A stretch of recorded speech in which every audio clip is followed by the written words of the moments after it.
মৌখিক যদি বলা হয় যে তালাক দিয়েছেন, এটার কোনো কার্যকারিতা নেই এবং বৈবাহিক সম্পর্কের এর মাধ্যমে বৈবাহিক সম্পর্কের অবসানও ঘটে না এবং ভরণপোষণ বা দেনমোহরের ডিক্রি বাস্তবায়নের পথে এ ধরনের দাবি কোনো বাধা সৃষ্টি করতে পারবে না।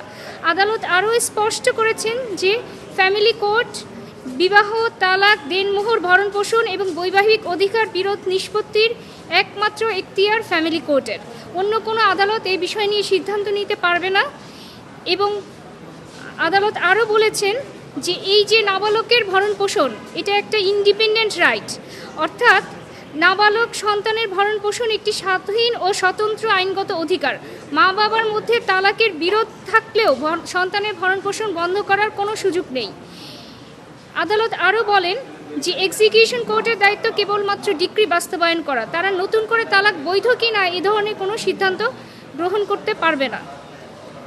এবং আদালত সর্বশেষ পর্যবেক্ষণে বলেন যে অর্থাৎ পিটিশনার যদি নতুন করে আবার তালাক দিতে চান, সেই ক্ষেত্রে এই ধরনের রায় কোনো ধরনের বাধা নয়, তিনি নতুন করে তালাক দিতে পারেন। তবে এতদিন ধরে যেই ভরণপোষণ তার স্ত্রী প্রাপ্য এবং তার সন্তান প্রাপ্য, তাকে সেটা পরিশোধ করতেই হবে। শুধুমাত্র মৌখিক তালাকের দাবি করে স্ত্রীর ভরণপোষণ বন্ধ করা বা সন্তানের ভরণপোষণ বন্ধ করার কোনো সুযোগ নেই। সন্তান যদি স্ত্রীর কাছেও থাকে, তারপরেও তাকে সব ধরনের মেনটেনেন্স দিয়ে যেতে হবে। এবং চূড়ান্ত আদেশে আদালত এই যে পিটিশনার মিস্টার নজরুল ইসলাম, ওনার রুল খারিজ করে দিয়েছেন, নিম্ন আদালতের আদেশ বহাল রেখেছেন এবং একই সাথে তাকে সব ধরনের বকেয়া পরিশোধ এবং এত বছর ধরে অর্থাৎ গত 10 বছর ধরে যত রকম বকেয়া পান সেই বকেয়াগুলো ভরণপোষণগুলো পরিশোধের নির্দেশ দিয়েছেন।